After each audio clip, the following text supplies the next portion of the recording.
I say do it. Do it and do it again and again and again. And even if they face challenges, continue to do it. Because guess what? Those that decide to do will always going to get better.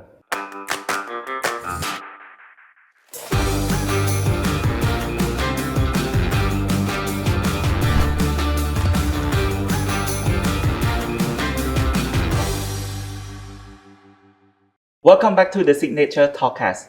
This platform we create in order to share about the knowledge and experience from our honorable guests from each episode. Today, we have our guest speakers, who is the chairman and CEO of Quantum Engineering and Manufacturing. Without further ado, please welcome Mr. H.E Yim. Hi, thank you. Thank you for having me. Yes, thank you for joining us for today. So how are you today? Doing great. Beautiful day. Beautiful office that you have here. So feel very welcoming here. Yes, thank you so much. So could you briefly tell us about yourself, your educational background, and your journey in this industry? Thank you. So I was very fortunate to be able to study abroad in Canada. So I did my middle school, my high school, and then I continue on to do my bachelor in mechanical engineering at University of Waterloo in Canada. And then afterward, I did my master in business, entrepreneurship, and technology at the same university.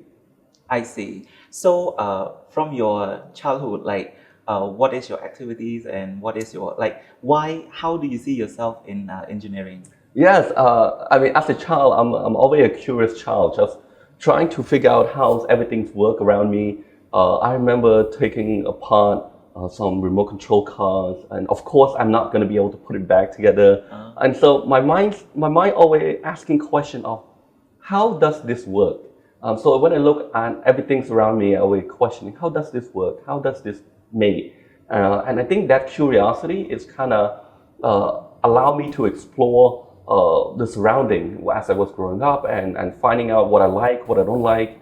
And when I grow a little bit older, what kind of attract me to engineering sector is that at one point when you start to realize that everything around you has to be made somehow, and those made by machines, and those machines is the core of an engineering discipline. And so for me, that's what attract me to the discipline. And I'm happy that I chose engineering. It's allowed me to make impact in all sort of various industry that not are being pigeonholed into just one sector. Our company able to help various sector from agriculture to manufacturing to industrial construction. So it made me very happy to be able to play a part, small or large, in each of these sectors.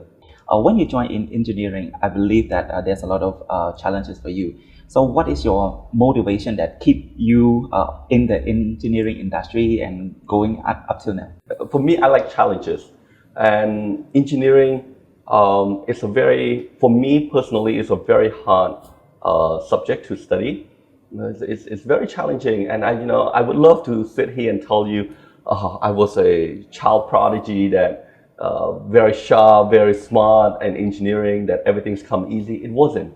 It was a lot of hard work. Even in university itself, it was a lot of late night studying, listening to lecture on YouTube because I just need to know more, need to learn more to catch up. And so engineering is a hard discipline. But what motivates me is that it's interesting. For me, engineering is interesting because it answers questions that when I was growing up, I always have. And so as I learn more about engineering, it's answering more and more of my childhood question of how does this make? What does this machine look like that make these? How does this can be improved to make it more heat resistant, to make it more durable? And so these sort of questions are being answered as I study about engineering.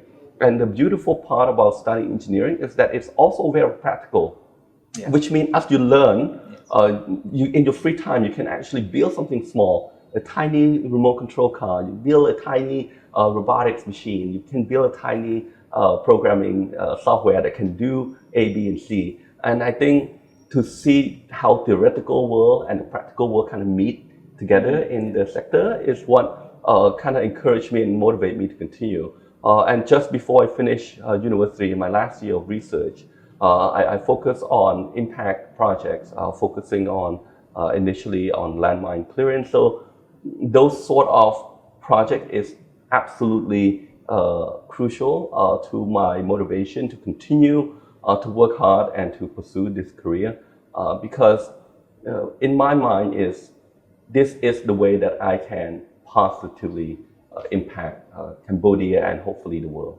I see.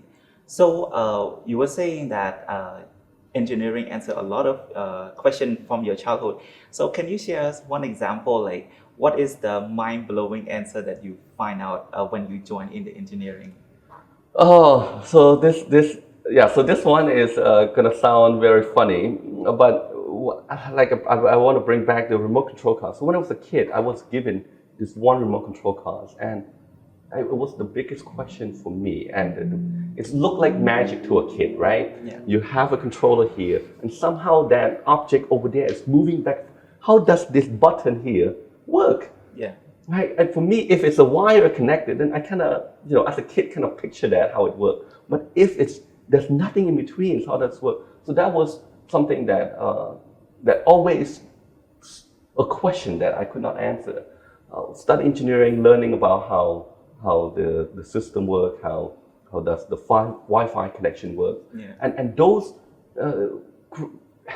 experience, amazingly enough, actually what allowed us to develop another technology when we were doing the remote control mine clearing excavation to build upon the previous iteration of Wi-Fi connectivity.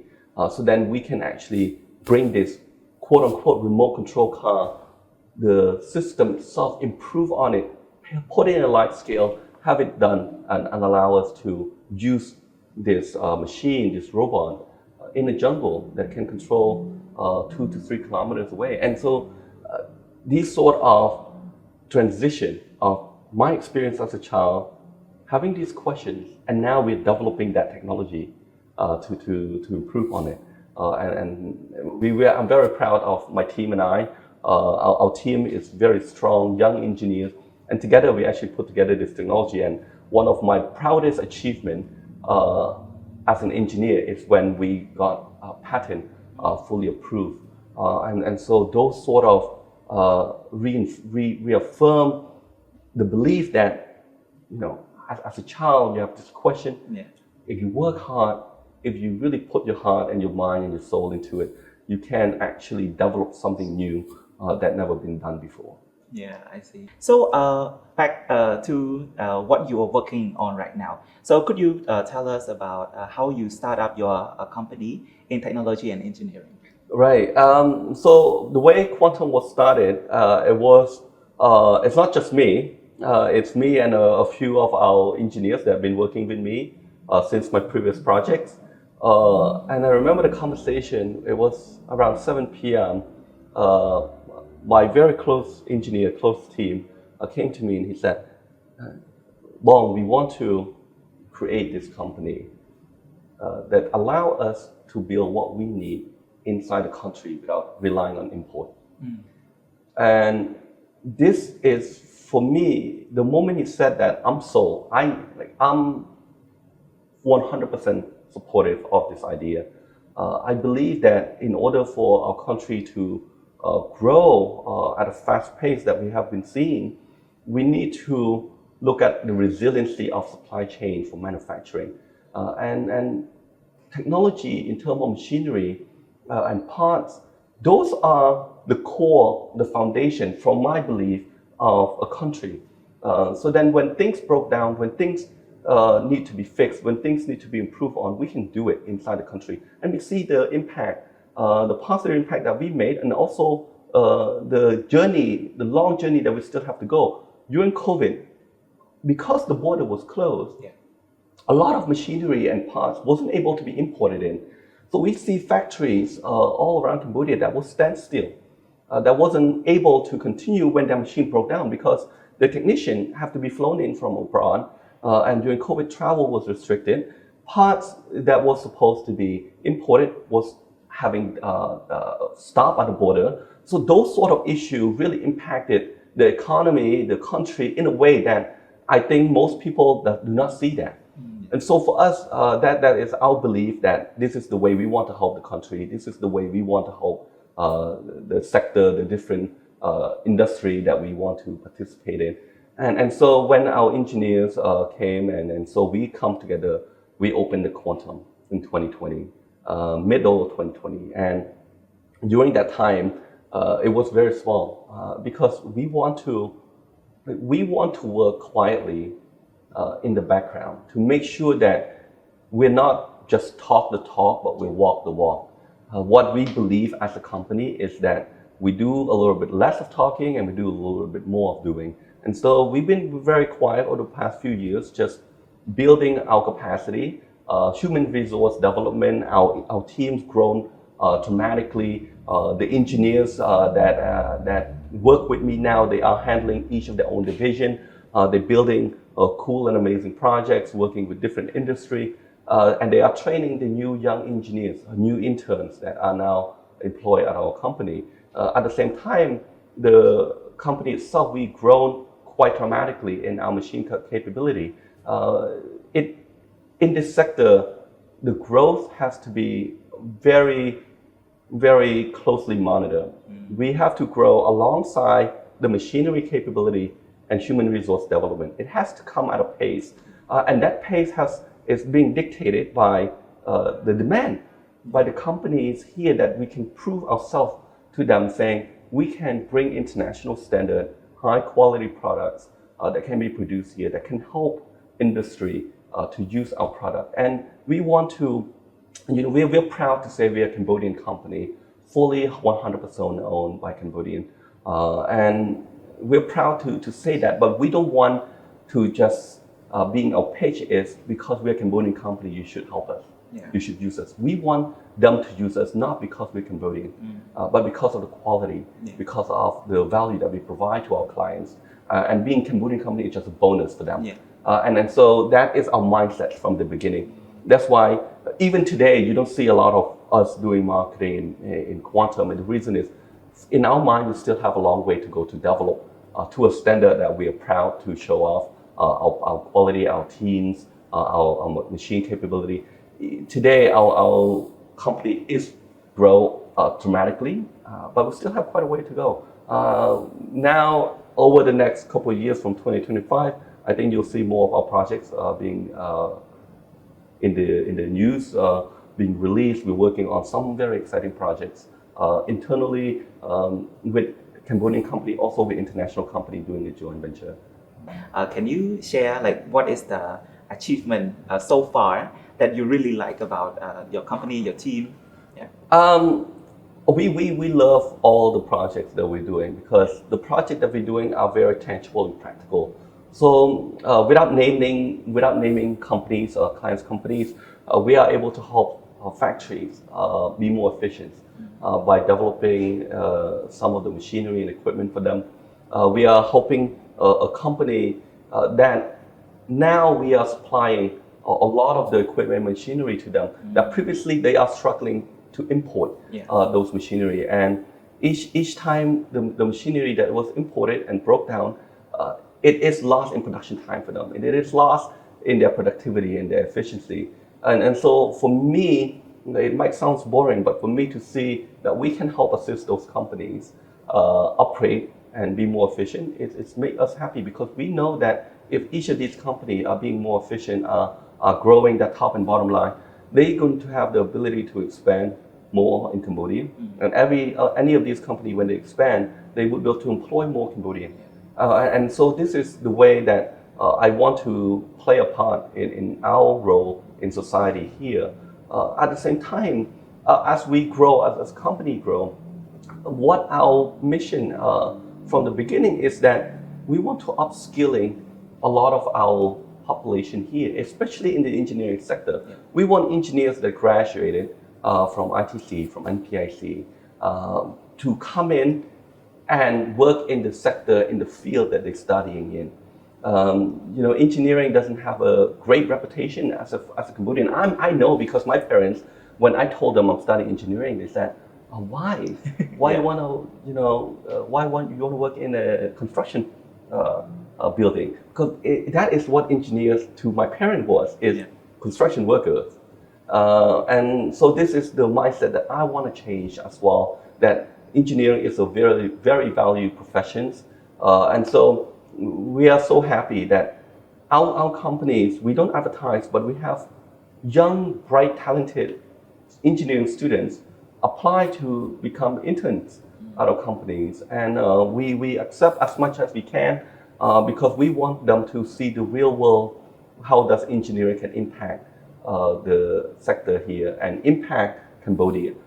And I must say that I am so proud of all these young engineers and how passionate they are in the sector and how committed into improving this field here that we start seeing. And I have no doubt that in 5, 10, 20 years, the engineers here that work at Quantum or have a relationship with Quantum will go out there and do amazing things.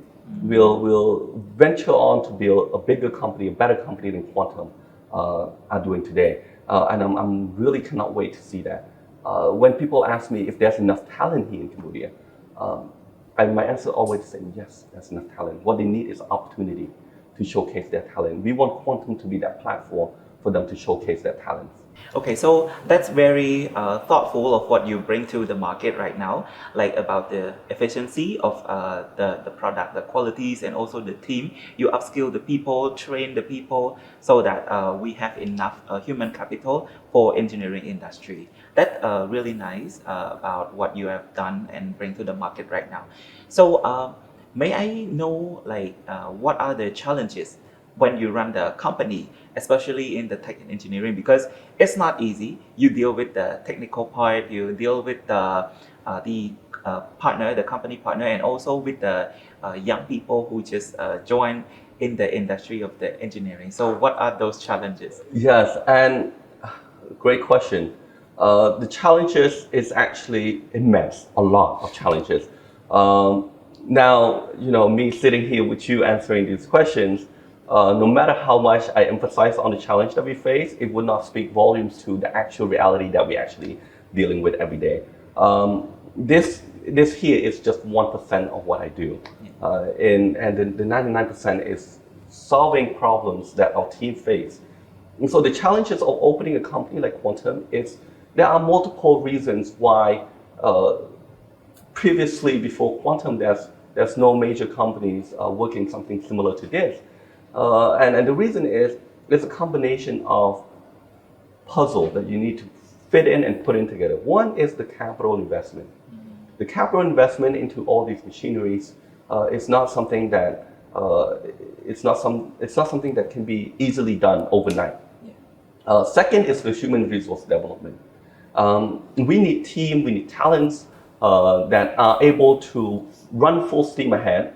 So it allowed me to continue working with partner companies when our team can continue to grow internally. And so human resource development, capital. But the biggest thing that we've faced as we first opened the company is how reliable is Quantum? Yes. That's the question we have from our customers.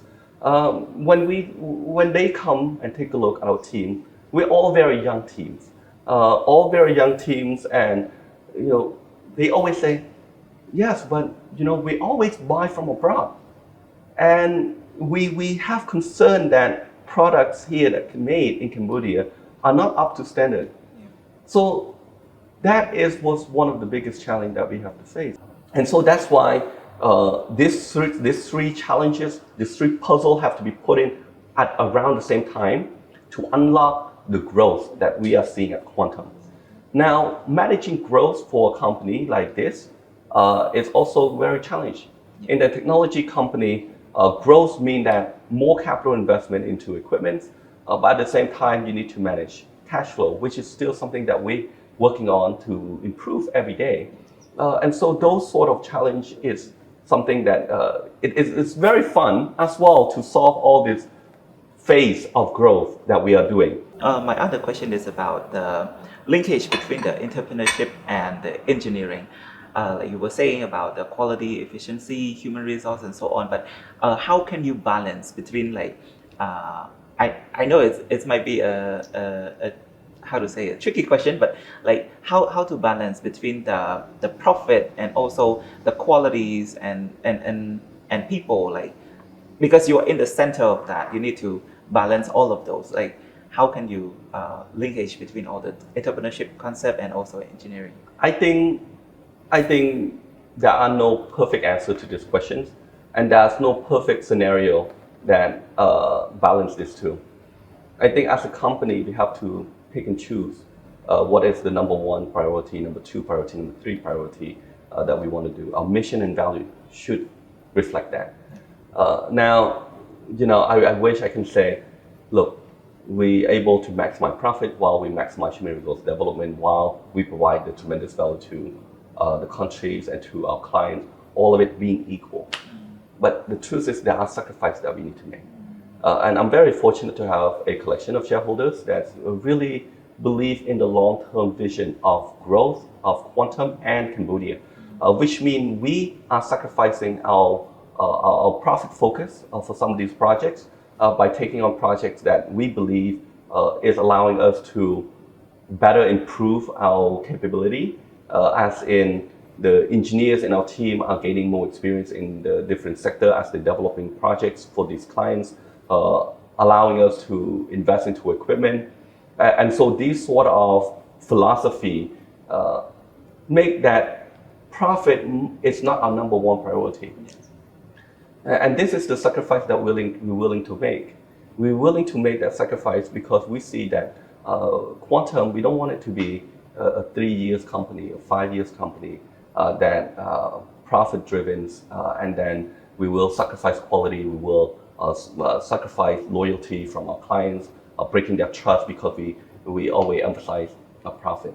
For us, we rather develop a reputation of a company that clients can rely on, can trust, can put their manufacturing productivity, the lifeline of their company with us. And so, which means if projects that are coming, and even if we have to lose money on these projects to make it right, we will do it. We will not turn our backs to our clients. And so this is going to our own philosophy as well in terms of human resource development, for example. There are companies that come to us and say, why are we spending so much time training our engineers? We're sacrificing time that we could take on more projects. But for me, I believe this pipeline of talent is the lifeblood, the bloodline for Quantum and for Cambodia. Any of these engineers that work with us, that gain all this experience and skill, they are ready to go and venture out on their own, building their own projects or joining another company and really showcasing what they learn here at Quantum. And so we never feel like we want to stop our talented teams to grow, to reach their full potential. If they see their potential here in Cambodia, I would love for them to stay here and develop the manufacturing sector, the engineering fields to be more and more advanced. I see. So with your sharing, I can see that you think further, not just now, but for the future, like what you need to invest in right now, not just about the company, but also the human as well, because you need to groom them for the future and see more for the future of the company, like have a vision on that. It's really good. So back to the market. How do you see the market in the future?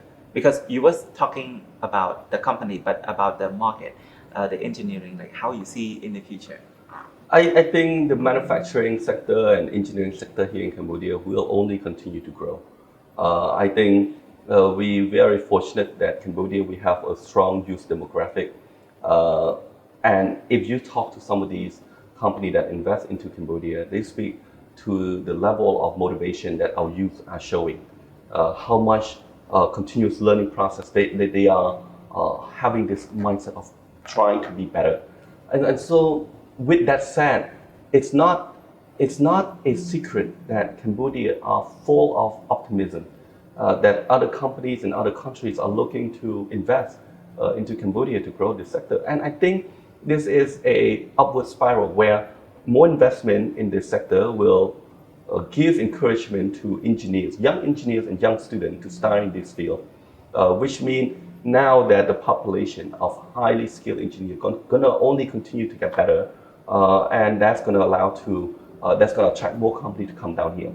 Now, with that said, what we have to understand is this is in terms of tech manufacturing, Cambodia is still very young as a country, and so there will be a lot of learning curve, and there's going to be a lot of painful challenges along the way. But we cannot use those challenges as a way to excuse ourselves from not doing it. We have to understand that doing something like this, we're always going to make mistakes. And how we deal with that mistake is what's going to define us as a country, and for us as a company. We know that challenges cannot be avoided. And how do we deal with those challenges? And I think as a country, we will go through up and down as we continue to grow and play in the international market. Beyond that too, I think that Cambodia, we can be a hub for manufacturing, advanced manufacturing. And so I think at one point, we will see a shift from a low-skilled industry to a highly skilled industry. It's not easy, but I really believe it will happen. And for us as a country, and for me as a owner of Quantums as well, what I want Quantum and want Cambodia to be is not only do we have companies that can help produce machinery and parts and technology for our use inside the country, but also for export. I think I'm very fortunate that since I was a kid, I always have this mission and goal, and it never changed. And that is, I want the world to know about Cambodia as a country that can produce technology and export. It always has been a dream for me, and I want. There are nights that I have a sleepless night that I would wake up in the middle of the night because I worry that I cannot reach that goal. The goal of having machine with the stamp made in Cambodia. That when people see that machines or that product made from Cambodia, it can associate with quality. Yes. This is a huge dream that I have, and I hope that we can achieve it one day. It's not going to be an easy road. Our countries are in peaceful time. It's only a few decades. And so we're still young, Yes. And we have to work hard. But we cannot let challenge stop us. We cannot let negativity to say, look, Cambodia, we're not a country of manufacturing. We're only a country of agriculture, or we're only a country of tourism, or we're only a country of this. We should not limit ourselves on what we should be known for, of how we should grow as a country. We should not limit ourselves in that, what other people put their expectation on us. We should only limit ourselves based on our own imagination and our own potential, which when I look at all the youth and all the engineers, young engineers that are working with us, I have full belief that Cambodia, we are on the right track to make a huge difference. And another thing, you were talking about the youth. So, what is your advice for the younger generation, the youth, to prepare themselves, or what kind of mindset that they need to prepare from now in order to reach the goal in the industry of engineering?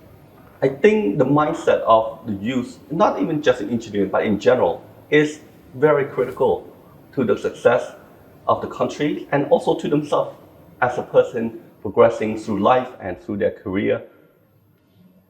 The reality is that doing and working on something is never easy. And doing and working on something new is extremely difficult, which means you're going to make mistakes, which means you're going to face challenges that feel like it's the end of the world, but you have to pursue on. And also, as any of these youth and any of these engineers, if they were to go into this sector, this field, or not even just engineering, but any sector at all, if they try to do something new, they will feel like the world is against them. They will feel like if they put out their work, they could be a painter, they put out their painting. It could be a music they can put out. And they will feel scared because they don't know how it's going to be well received by the Cambodian population here or the world. I'd say do it. Do it and do it again and again and again. And even if they face challenges, continue to do it, because guess what? Those that decide to do will always going to get better. It's easy for other people to look at their work, all these young people works, and criticize. Yeah. But we have to remember, it's easy to criticize. It's harder to actually pick up a pen and do it, or pick up a wrench and build something. It's easy to criticize, and as you know, this is not a problem just in Cambodia, but around the world. You take a look. Most critics are only good at criticizing other people's hard work, and it's very easy for anyone to sit on the couch and say, "I could do better than them," but they never do it. Yes. And so I would say all these young people that want to put out their hard work to the world, to Cambodia, to do it. And don't worry about all these critics, all these reviewers that thinks they can do much better things. If they want to do better things, they should try to do it. And only will they try to do it, then they know how difficult it is to do anything at all. And so instead of killing all these young entrepreneurs' dreams and all these young aspiration that working in different field and different sector by shooting it down, saying, you know, this is not good enough, comparing to these films, comparing to this music, comparing to this artwork, comparing to this machine, it's not about comparison, it's about progression. Yes. I want to see young people here take risks and see the progression in their works. And I want my message to all these young people that try to do something is ignore the critics. Listen, but if you believe in your work, continue to do it. Do not let them discourage you from trying something new, from building something that might seem impossible today. A dream is only a dream until you actually do it. Yeah. And so that's my advice to all the kids. Thank you once again for joining us today and sharing a lot of good insight, especially in the journey of the technology and engineering and also manufacturing, also about your vision in the future for a quantum company and also for Cambodia as well. And I believe that a lot of young people out there that are watching this episode right now can pick up the point of take action on your dream. And then there will be a lot of critics who criticize you, but then don't give up on that. If you believe in it, you just go and do it. So once again, on behalf of APD Bank, thank you for coming and sharing a lot of good insight and vision in this episode. Hope to see you next time.